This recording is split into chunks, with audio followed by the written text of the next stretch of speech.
What if the very thing making you feel overlooked is how much you give away? I'm talking about your time, your energy, your constant availability. What if your accessibility is the exact reason you're so easy to move, so easy to dismiss? We live in a world that screams for more connection, more visibility, more noise. But what if the first step to becoming truly powerful, truly untouchable, is to do the opposite, to subtract? This isn't about becoming a hermit or ghosting everyone you know. This is a strategic withdrawal. Think about it. When something is scarce, its value skyrockets. Diamonds, rare art, limited edition, anything. The same principle applies to you. When you're always there, always ready to reply, always showing up, your presence becomes like air essential but completely taken for granted. But when you introduce scarcity, when you become more deliberate with your time and attention, your presence gains gravity. People start to notice when you asterisk or asterisk there because you're not asterisk always asterisk there. Nietzsche talked about this. He saw the danger of the herd, the constant pressure to conform, to think like everyone else, to value what everyone else values. He understood that to build a strong, independent self, you have to pull your energy out of that chaotic marketplace of opinions and back into your own workshop. This is the first move in building your personal fortress. You stop broadcasting every thought and start curating your own inner world. Silence is your construction material. In the quiet, you finally get to hear your own voice. We spend so much of our lives reacting to external stimuli, notifications, requests, expectations. We're constantly auditioning for roles we didn't even apply for, trying to win approval from an audience that's endlessly scrolling. By creating deliberate distance, you flip the script. You stop auditioning, and others start orienting themselves around you. Your silence creates a vacuum that they feel compelled to understand. They start wondering what you're thinking, what you're working on, what you value. This process of subtraction is where you reclaim your autonomy. Instead of inheriting your values from the culture, from your friends, from social media, you get to choose them. In the quiet space you've carved out, you can actually examine your beliefs. Are they yours? Or did you just absorb them from the noise around you? This is the difference between a life lived by default and a life lived by design. You're not just a reflection of your environment anymore. You're a source of your own principles. Imagine a master artist. They don't show the world every rough sketch, every failed attempt. They retreat into their studio. They work in private, honing their craft, making choices, destroying what doesn't work, and perfecting what does. Then, when they choose to reveal their work, it has impact, it has weight. It's the result of focused, undistracted effort. That's what you're doing when you withdraw. You're entering your studio. You're building something substantial, something that can't be easily swayed or pushed around. This isn't about being aloof or arrogant. It's about self-respect. It's about understanding that your focus and energy are your most precious resources. By pulling them back from the endless demands of the herd, you're not just preserving them. You're investing them in the one project that matters most. Yourself. You stop being a passive participant in the crowd and start becoming an active architect of your own character. Your deliberate absence makes your presence a deliberate choice, an event. This shift from being constantly available to being strategically scarce is terrifying at first. You'll feel the pull of the herd, the fear of missing out. Next, we burn out the poison that keeps you reactive, ressentiment. Comment fortress if you're ready to trade noise for weight. Ever feel that slow, simmering burn when someone else gets what you want? That little voice that whispers, "It's not fair. Why them and not me?" Or "They don't deserve it." That's not just anger or jealousy. The philosopher Friedrich Nietzsche had a specific name for it. Ressentiment. It's a corrosive, venomous feeling born from a sense of powerlessness. It's the habit of blaming the world, envying others, and keeping a detailed, bitter scorecard of every slight, every injustice, real or perceived. It's a poison we drink, hoping someone else will get sick. Ressentiment is passive. It points fingers outward because it's too weak to point inward and build. It says, "The world is rigged against me, so it doesn't have to face the terrifying responsibility of building its own world." It fixates on the strength of others as the source of its own suffering. Think about it. The colleague who got the promotion, the friend whose life looks perfect on social media, the rival who seems to succeed effortlessly. Ressentiment doesn't see their hard work or their own struggles.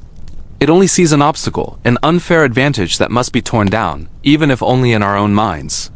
This is the logic of the slave morality, as Nietzsche called it, a morality that defines good as the absence of what the evil, powerful people have. It's a reaction, not an action. And it keeps you trapped. But what if we could perform a kind of mental alchemy on this poison? What if we could turn this leaden feeling of grievance into the gold of personal power? This is where we stop being victims of our own emotions and become blacksmiths of our will. The process is simple in concept, but demanding in practice. You transmute every trigger into training.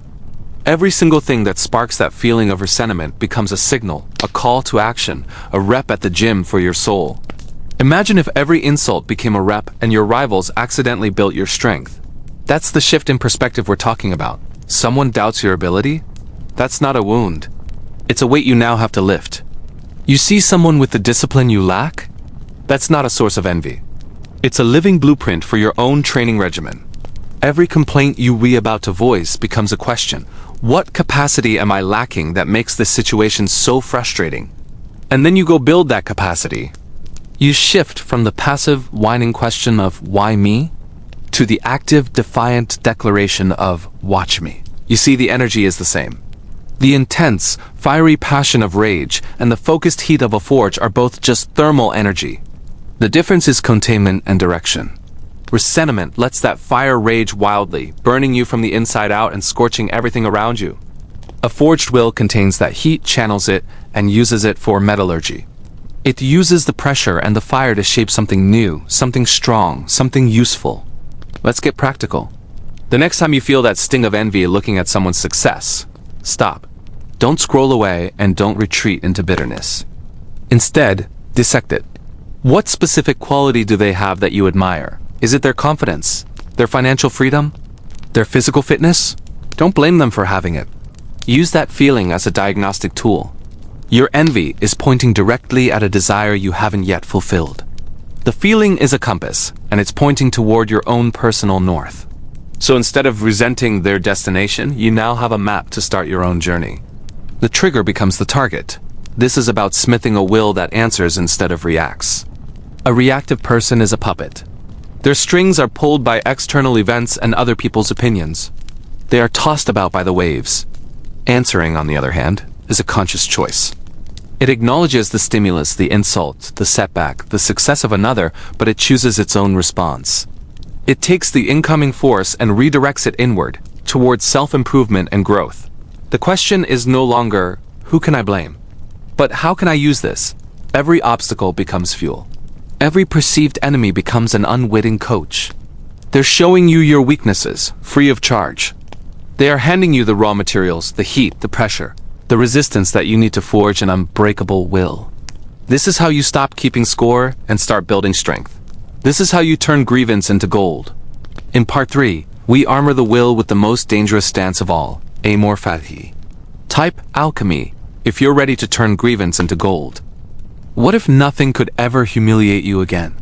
What if every setback, every failure, every moment of bad luck wasn't a punishment, but a plot point you wrote yourself?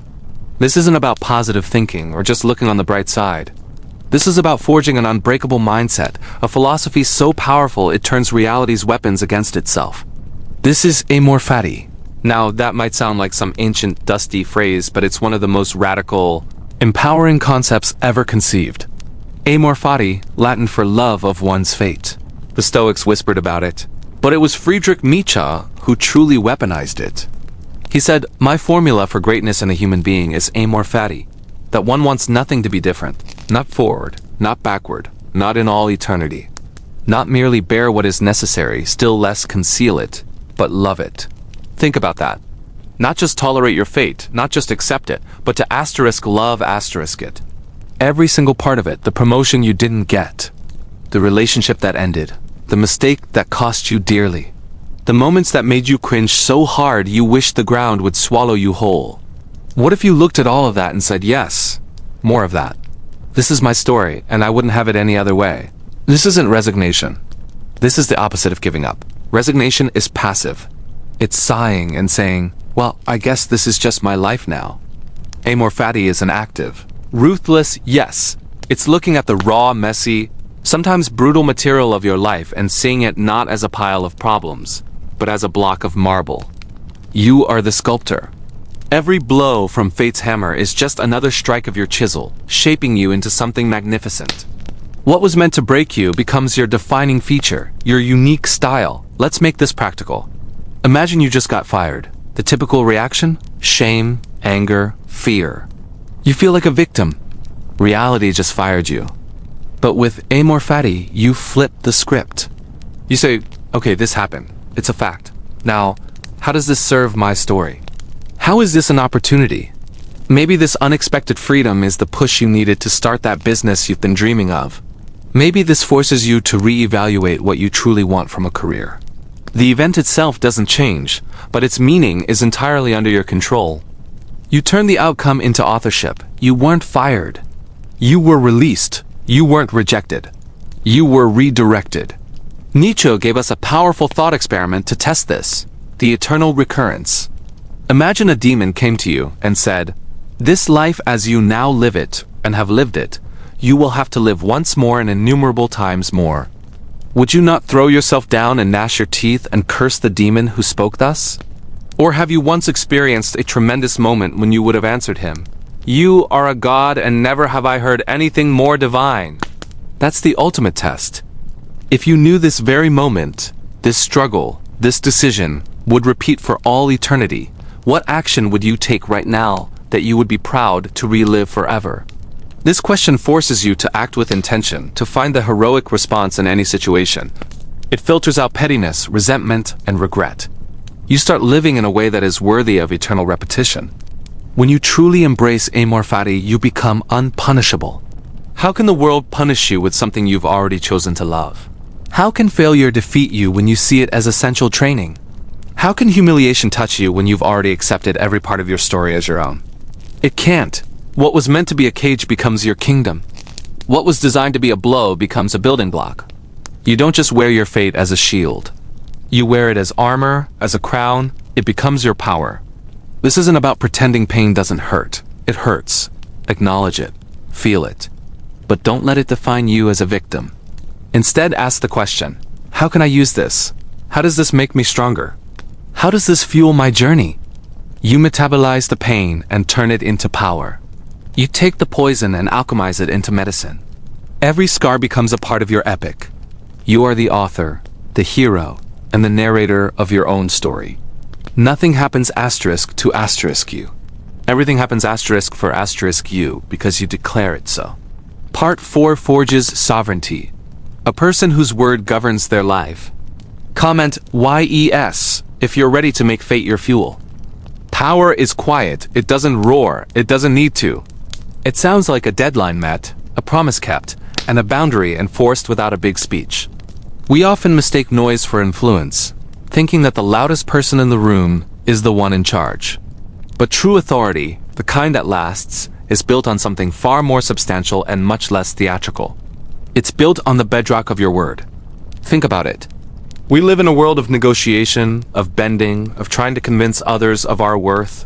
We post our wins, we craft our image, we explain why we deserve respect.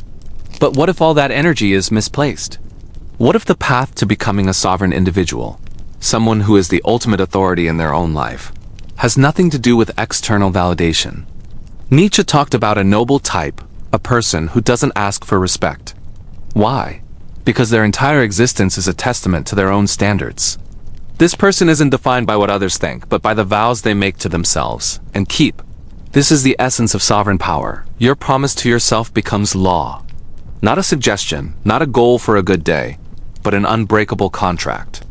It starts small. It's the commitment to wake up at 6 a.m. and then actually doing it even when every cell in your body screams for 5 more minutes. It's the promise to finish a project by Friday and delivering it at 4:59 p.m., not with a flurry of excuses on Monday morning. Each kept promise, no matter how minor, is a brick laid in the foundation of your self-trust. And when you trust yourself, others have no choice but to follow suit. They aren't respecting your words. They are respecting the evidence of your actions. This leads us to a crucial tool of the sovereign individual, the slow yes and the fast no.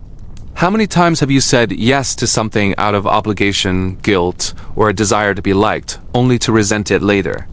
A quick, hesitant yes is a crack in your foundation. It signals to others, and more importantly to yourself, that your boundaries are permeable, that your time and energy are up for grabs. The sovereign individual understands their resources, time, energy, focus are finite and precious. So they are slow to commit. They assess. Does this align with my goals? Does this honor my values? Is this the best use of my life force? This deliberate pause isn't about being difficult. It's about being intentional. It communicates that your yes, when it finally comes, is solid gold. It's a promise that will be kept. Conversely, the no is fast and clean. It's not wrapped in a 5-paragraph email of apologies and justifications. A simple, "Thank you for thinking of me, but I won't be able to do that," is enough.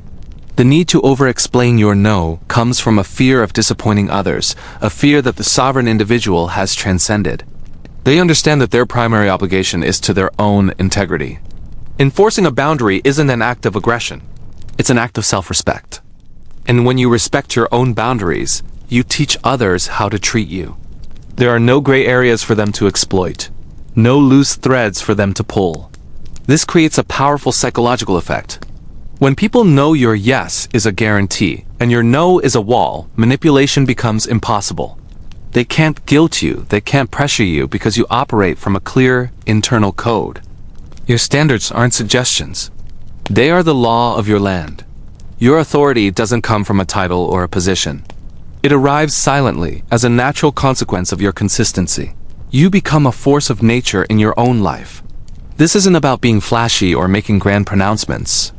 It's the opposite. It's about quiet, daily, unfancy execution.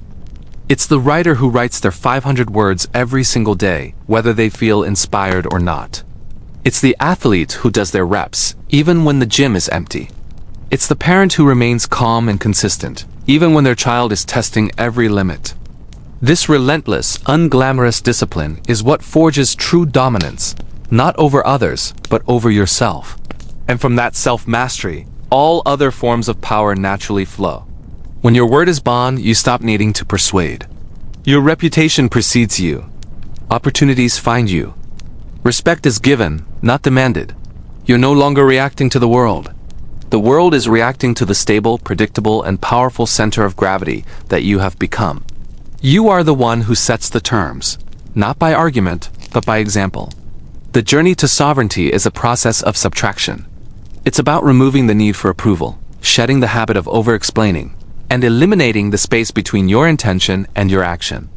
It is about building a character so strong that your quietest promise carries more weight than the loudest threat. When your standards become your law, the game of social manipulation ends because there's simply nothing left to negotiate. Your integrity is non-negotiable. We're just scratching the surface here. The final piece of this puzzle involves cultivating a specific kind of presence. In the final chapter, we'll explore the power of style and distance, how to command a room without chasing the spotlight, how to draw people in by maintaining your own frame. Save this and type sovereign if you're done negotiating your standards.